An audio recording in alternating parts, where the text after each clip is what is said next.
আমরা যখন ভাবি যে আমাদের একটু ঘুরতে যাওয়া দরকার, তখন কিন্তু আমরা অনায়াসে কক্সবাজার বা সিলেট এমন কোনো জায়গাকে সিলেক্ট করে নিই। হ্যাঁ দর্শক, আমরাও কিন্তু কক্সবাজারে ঘুরতে গিয়েছিলাম, আর সেখানকার কিছু ছোট ছোট মুহূর্ত আপনাদের সাথে শেয়ার করব। আর এখানে অনেক কিছু অনেক তথ্য আপনাদের সাথে শেয়ার করব, যে তথ্যগুলো অনেকেই জানেন না বা বুঝতে পারেন না, জানলেও হয়তো অতটা কেয়ার করেন না ওই তথ্যগুলোকে। আমার জানা বা আমার কাছে ইম্পর্টেন্ট মনে হয়েছে এমন কিছু তথ্য আপনাদের সাথে শেয়ার করব, যেটা করলে আপনারা খুব অনায়াসেই আপনাদের ট্যুরটাকে খুব ভালোভাবে কিন্তু এনজয় করতে পারবেন। হঠাৎ করেই মনে হলো একটা হানিমুন ট্যুরে যাওয়া দরকার। তবে যদিও এটাকে আমি হানিমুন বলি, তবুও কিন্তু এটা ফ্যামিলি ট্যুরই বলা যেতে পারে, কারণ আমাদের বাচ্চাও আমাদের সাথে ছিল। তো যাই হোক, অক্টোবর মাসের 25 তারিখে রেডি হলাম, প্যাক করলাম লাগেজ। হ্যাঁ দর্শক, একদম কিন্তু ফুল ফিট রেডি ছিলাম। তারপরে 26 তারিখে এখান থেকে গোপালগঞ্জ থেকে ঢাকায় গেলাম। আমাদের বাসা যেহেতু গোপালগঞ্জে, এখান থেকে তো প্রথমে ঢাকায় যেতে হবে। তো ঢাকায় গেলাম। তো ঢাকা যাওয়ার সময় কিন্তু বেশ একটু অস্বস্তিতে পড়েছিলাম, কারণ আমি একদমই বাস জার্নিটা করতে পারি না। তবুও একটু সাহস করে আর কি ট্যুরের জন্য রেডি হয়েছিলাম, কারণ প্রথমে আমাদের প্ল্যান ছিল যে আমরা এয়ার টিকিট বুক করব, আর সেখান থেকে আমরা প্লেনে করে জাস্ট 1 ঘন্টার জার্নিতে কক্সবাজার পৌঁছাবো। জাস্ট লাকি ছিল না, বা যে কোনো কারণে আসলে বুকিংটা ক্যান্সেল হয়ে যায়, আর বুকিংটা হয়নি। তাই আমরা সিদ্ধান্ত নিয়েছি যে আমরা যে কোনো উপায়ই হোক না কেন, বা যে কোনো ওয়েতেই হোক না কেন, কক্সবাজার গিয়ে পৌঁছাবো। তো আপাততর জন্য এই এয়ার টিকিটটা অবশ্যই মাথা থেকে বের করে নিতে হবে। এখন বাস জার্নির জন্য রেডি থাকতে হবে।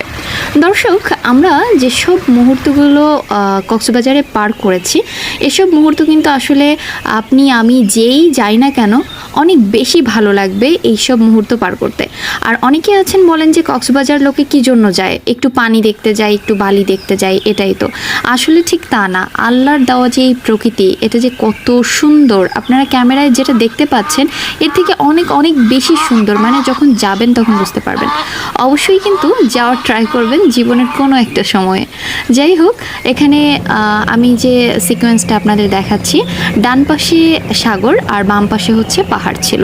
তো পাহাড়টা আমি আসলে দেখাবো কি করে, গাড়ির মধ্যে ছিলাম যেহেতু।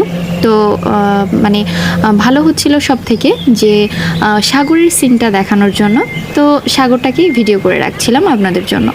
যাই হোক, খুব বেশি উপভোগ করেছিলাম। আর 26 তারিখ দুপুর 2টার সময় গাড়ি ছিল, চলে গেলাম আমরা ঢাকাতে, আমি আর আমার বেবি। আমার হাজব্যান্ড ওখানেই ছিল ঢাকাতেই।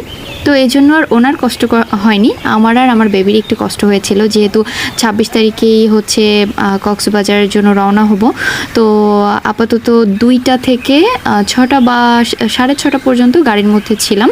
সাধারণত এতক্ষণ কিন্তু লাগে না ঢাকায় পৌঁছতে, বাট জ্যামের বিষয়টা তো আছেই, তাই না? এটা তো মাথায় রাখতেই হবে। তো জ্যাম সব কিছু মিলিয়ে কিন্তু আমরা 6:30টার মধ্যে ঢাকায় গিয়ে পৌঁছেছিলাম। তো ওখানকার একটা স্মৃতিও খুব মনে পড়ে, যেহেতু আমি ওখানের কিছুই চিনি না। ঢাকা যাত্রাবাড়ি আমি নেমেছিলাম। তো গাড়িতে বসে থাকতে বলেছিল আমার হাজব্যান্ড, সেখান থেকে আমি কন্ট্রাক্টরের কথা শুনে জাস্ট গাড়ি থেকে নেমেছিলাম। তো উনি এসে খুব জোরে সোরে একটা ঝাড়ি দিয়েছিল, আমার বিষয়টা এখনও মনে আছে।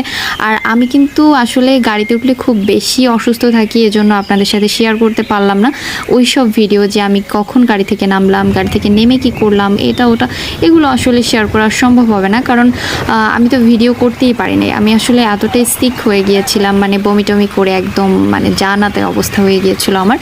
যাই হোক, 6:30টার সময় মোটামুটি আমরা নেমেছি গাড়ি থেকে। এরপরে আমার হাজব্যান্ড আমাদের পিক করেছে ওখান থেকে আমরা চলে যাই আরামবাগ। আর যে গাড়িটার কথা একদম না বললেই নয়, সেটা স্লিপার বাস। আমরা যে বাসে করে কক্সবাজার পর্যন্ত গিয়েছিলাম, এটা ছিল দোয়েল, গাড়িটার নাম ছিল দোয়েল। অসম্ভব সুন্দর সার্ভিস, অসম্ভব সুন্দর এদের ভাষা ব্যবহার, জাস্ট কি বলবো, অ্যামেজিং একদম।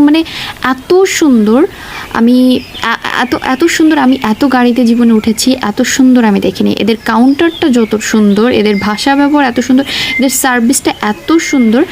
কখনো গেলে অবশ্যই কিন্তু আরামবাগ গিয়ে দোয়েলের যে গাড়িটা আছে ওই গাড়িতে করে যাবেন।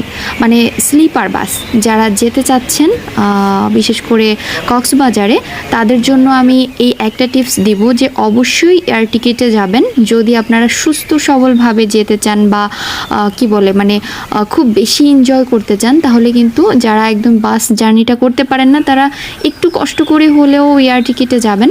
আর একটা কথা হচ্ছে না হয় স্লিপার বাসে যাবেন। স্লিপার বাসে ভাড়াটা একটু বেশি নিলেও কিন্তু ট্যুরটা খুব আনন্দের হয়, মানে জার্নিটা অনেক বেশি আরামদায়ক হয়। এজন্য আপনারা অবশ্যই কিন্তু স্লিপার বাসটাকেই কাউন্ট করবেন। আর তাদের কাউন্টারটা দেখলে কিন্তু অনেক অনেক জোস, মানে আপনারা দেখতেই পাচ্ছেন আমার বাচ্চা কিন্তু ওখানে বসাই আছে। আর এরপরে হচ্ছে আমি যে বাকি যে কাউন্টারের মানে অংশটা সেটা আমি দেখিয়ে দিচ্ছি, কারণ এটা আমার কাছে এত ভালো লেগেছে, আমি সত্যি মানে কি বলবো ভাষায় প্রকাশ করতে পারছি না যে এত ভালো লেগেছে। আসলে আমার এই ট্যুর নিয়ে এখানে কাউন্টার আর বাস এই জার্নিটা আমার কাছে বেশ বেশ ভালো লেগেছে। তো আমি এই জন্য আপনাদেরকে সাজেস্ট করব এই দোয়েল কোম্পানির যে বাসগুলো আছে এগুলোতে যাওয়ার জন্য। আর এর মধ্যে যে কতটা ভালো লাগবে আপনার এই বিছানা বা আদার্স সব কিছু, আপনি তখন নিজেই আমার কথা মনে করবেন। আসলে যেহেতু আমি প্রফেশনালি ব্লগ করি না তাই অতটা কি বলে অভ্যেস নেই যে ভিডিও করার প্রত্যেকটা মুহূর্তে প্রত্যেকটা সময়ে যে ভিডিও করার বিষয়টা থাকে এটা নেই, এজন্য সব সিকোয়েন্স বা সব ফুটেজগুলো আপনাদের সাথে শেয়ার করতে পারিনি। তবে আমি কিছু কিছু মুহূর্ত কিছু কিছু স্টেপ কালেক্ট করার চেষ্টা করেছি আপনাদের সাথে শেয়ার করার জন্য।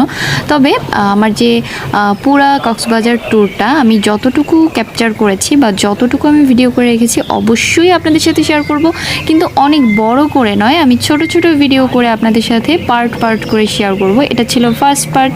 তো এখানে আমি একদম গোপালগঞ্জ থেকে ঢাকা, ঢাকা থেকে কক্সবাজারের গাড়ি পর্যন্ত এ পর্যন্তই আমি শেয়ার করলাম। পরের পার্টে আপনারা দেখতে অবশ্যই আমার চ্যানেলে চোখ রাখবেন। আর এরপরে আপনারা কক্সবাজার গেলে কি করলে বিপদে পড়তে পারেন, কি করলে আপনাদের বেশি টাকা খরচ হবে, কি করলে কম টাকায় আপনারা ঘুরে আসতে পারবেন, এটা কিন্তু অবশ্যই আমি শেয়ার করব আমার মতো করে। যদিও সবার বুঝ একরকমের না, তবু আমার মতো করে আমি শেয়ার করার চেষ্টা করব। আজকে এখানেই বিদায় নিচ্ছি, আর আগামী পর্বে আবারও দেখা হবে একদম ফাইনাল ট্যুর নিয়ে। হ্যাঁ দর্শক, সে পর্যন্ত সবাই ভালো থাকবেন, আমাদের চ্যানেলটিকে সাবস্ক্রাইব করবেন আর পেজে ফলো দিয়ে রাখবেন।